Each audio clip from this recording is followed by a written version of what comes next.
This is me, running away in terror after being chased by a peahat for the first time in Ocarina of Time. And that's not even considering the horrifying things this game had in store for us back in '98. It is clear that in the enchanting world of The Legend of Zelda, it's never just about magic, fantasy, or fairies. Oh no, if you have ever played a Zelda game, you'll definitely run into one of the most spine-chilling monsters in the franchise. So, let's start counting down the most terrifying enemies in The Legend of Zelda. Do you fear spiders? Easily recognizable by their skull-like abdomen and 8 legs. They're always hidden in walls or ceilings. They are nothing short of terrifying, embodying the essence of death in the Zelda universe. While it is true that they lose their edge quickly once you master defeating them, there is no denying in the fear they instill as they charge towards you. Personally, I have to admit that the most terrifying are the ones in Twilight Princess, because they're not far from reality. Now, if you want proof of that darkness, take Ocarina of Time for example, and just take a look at the House of Skulltula in Kakariko Village. The gray building located in the southeast part of Kakariko Village. It is bare and covered by cobwebs. This is the House of Skulltula, the house of a cursed rich man and his 5 sons, who have taken the shape of Skulltulas. They became cursed due to their greed. That is the kind of darkness you are heading into in Ocarina of Time. Skeletal warriors, armed with swords and sometimes shields, are an all-too-common sight. They wait menacingly, ready to attack you. Whether you're a child or an adult, there's sinister laughter echoing in the background. The unsettling aura isn't just their appearance. According to the Kokiri, Stalfos were adults who got lost in the Lost Woods and were transformed into these terrifying creatures. The undead, slowly shambling towards you with haunting screams. You suddenly freeze in fear as they slowly walk towards you. If they manage to catch you, they start squeezing the life out of you. The longer they hold on, the more hearts you lose, creating a sense of dread that intensifies with every passing moment. Redeads made their debut in Ocarina of Time, but in the Wind Waker, they took on an even scarier form with a higher pitched scream and piercing red eyes. Even in that more cartoonish style, they totally retain their terrifying aura. Gyarados, on the other hand, are the classic mummy-like redeads which made their first appearance in the first Legend of Zelda game for the NES. But in Tears of the Kingdom, they are still undead monsters characterized by their skeleton bodies and glowing eyes, but they are even more scarier now because they share similarities with bugs. They have beetle-like mouths, and some of them even fly. Disgusting, if you ask me. And then, this happens. They can run incredibly fast when they drop down in all fours. Nope.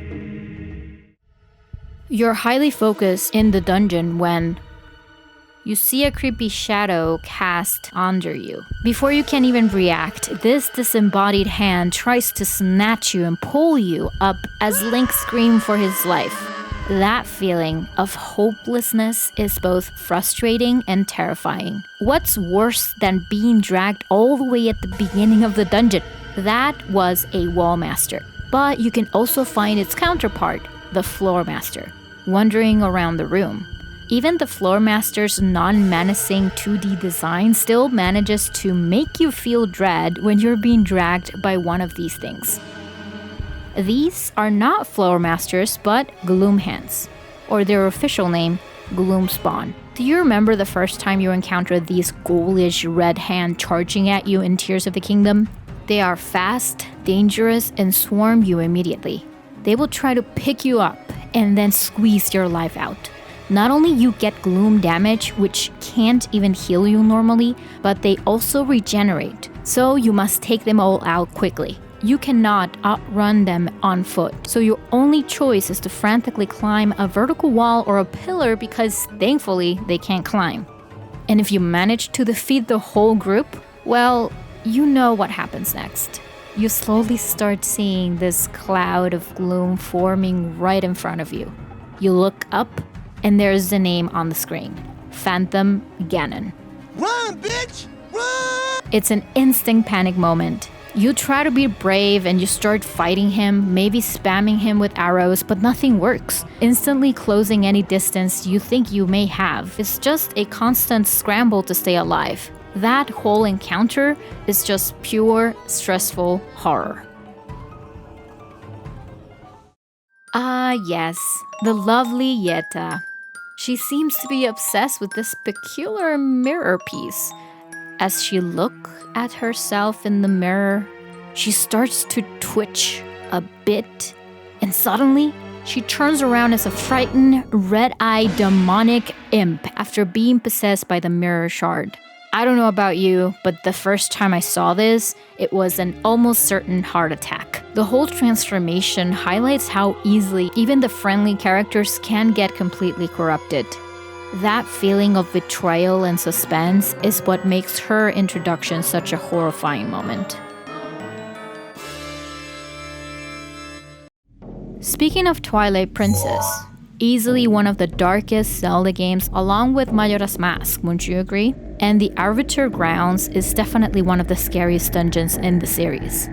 And it all starts with him, that sword. As he awakens and starts to move, that's when things get serious.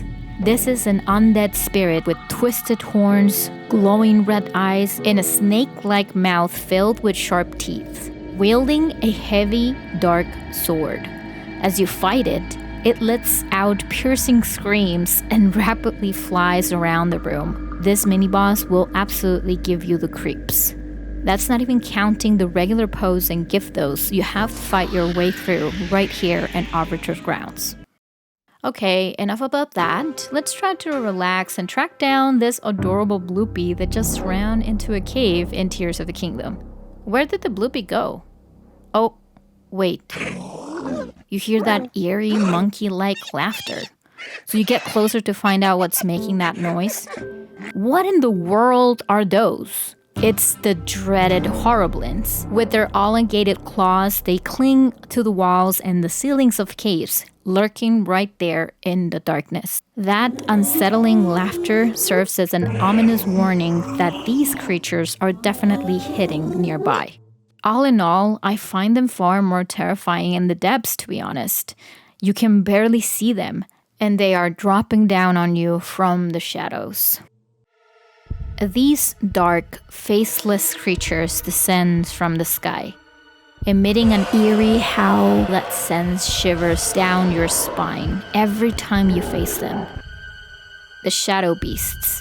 They strike fear into the heart of any who crosses their path. What makes them even more terrifying is their tendency to gather in packs, making their presence all more intimidating. Even their regular form, the Twilight, exudes a creepy aura. This is a temple that is called the Shadow Temple. So what could you expect from a place where they used to torture people? Yes, you heard me right. This place was historically used by the Sheikah to interrogate enemies of the royal family of Hyrule. Because of the dark stain on Hyrule's history, it's actually a taboo for the royal family to even speak of the Shadow Temple. As you explore deeper in the dungeon, one of the most terrifying places in the entire series, you face the Phantom Shadow Beast, Bongo Bongo. Picture this, a mutilated corpse, its giant body hanging from a ceiling as it plays the drums, staring you down with a single big, glowing red eye. Bongo Bongo remains one of the creepiest bosses that ever appear in the Zelda series. This one-eye shadow spirit was once sealed in the Kakariko Well, but he managed to escape and appears as the final boss of the Shadow Temple. Just when you think Majora's Mask couldn't get any creepier, Majora's Wrath emerges to fight you. This is the third and final form of the final boss battle, and it gains a way of more evil look with a slightly lower, more menacing pitch than its second form. It attacks you with two tentacle-like whips that are extremely fast and sometimes never pause, making it difficult to counterattack. Unless, of course, you collected all the masks to get the Fierce Deity mask. If you did, then you have the best sword to use at this point. But if you're out of luck and it's just you as young Link, then you'll have to rely on your light arrows to stun him and to try to hit him as many times as you can before he starts shooting Beyblades at you. Those things are hard to avoid and can easily attack from behind. When they finally stop spinning, they'll fall over and explode. So, word of advice, get that Fierce Deity mask. Before revealing my top pick of the scariest enemies in The Legend of Zelda, I would like to share a few honorable mentions that didn't quite make the final list. While these are undeniably terrifying, some lose their edge over time, disqualifying them from my final ranking. I used to think that big Poes were scary, but honestly, they're actually kind of cute for their disembodied spirits. Even the hostile ones look like nothing more than floating lanterns with faces. But not the big Poes from Twilight Princess. I mean, look at its face. In Twilight Princess, they decided to inject a bit of hair-raising horror into the designs of the big Poes. There's no denying that the Garo Master's laugh is absolutely terrifying. And now this being, Gomez, a mini-boss in Majora's Mask. He has piercing, glowing eyes, wields a sai, and is surrounded by bats. It sure is creepy. As you get locked up in a pitch black room and he charges towards you, then you'll know the true meaning of being afraid. I doubt there's any need to introduce these enemies after hearing this. These tricky mechanical creatures are all over the place. It's often better to silently sneak around them or simply avoid them at all costs, at least early in the game. Because once they locked onto you, believe me, they will get you. Their glowing eye laser beams of death. Highly accurate, and each hit is devastating. It becomes easier to defeat them the more you take down, the more confident you are fighting them. And the more you practice your parries with your shields or those perfect guards. But even after all of that, you cannot deny that they will always keep you anxious. I already shared with you my fear of pea-hats in Ocarina of Time. But let me know in the comments if pea-hats were terrifying to you as well. In my defense, as a child, they were extremely hard to deal with. They appear harmless until you see their truly horrifying underside. Whirling blades that chase you should you get too close to their territory. Which of these honorable mentions do you think deserve to be on my list? Let me know in the comments too. This mini-boss is a nightmare-induced creature, which is why it shoots straight up to the top of my list of the most terrifying enemies in the Zelda series. That hand. As you enter its chambers, you are greeted by a haunting sight. A multitude of disembodied hands sticking out of the ground, just waiting to grab you. If one of these hands captures you, that hand itself emerges for an appetite to get you. Its main body is a grotesque and horrifying sight, covered in what looks like blood spots, with blank eye sockets and a large tooth-filled jaw. This zombie-like creature is undoubtedly one of the most terrifying beings in Ocarina of Time. But what's even worse, it's the mechanic. The only way to defeat him is to willingly let his hand capture you, and then quickly escape and attack him before he buries himself underground again. That is pure terror. And this is why the encounter at the bottom of the well is considered the scariest moment in the entire game. Even though that hand was redesigned in Ocarina of Time 3D, it's still a terrifying experience.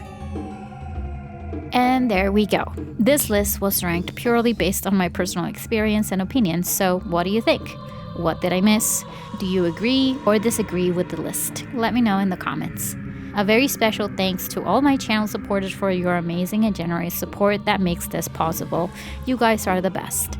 If you're interested, you can get access to behind the scenes content and special shoutouts in all my videos by becoming a member and supporter of my channel.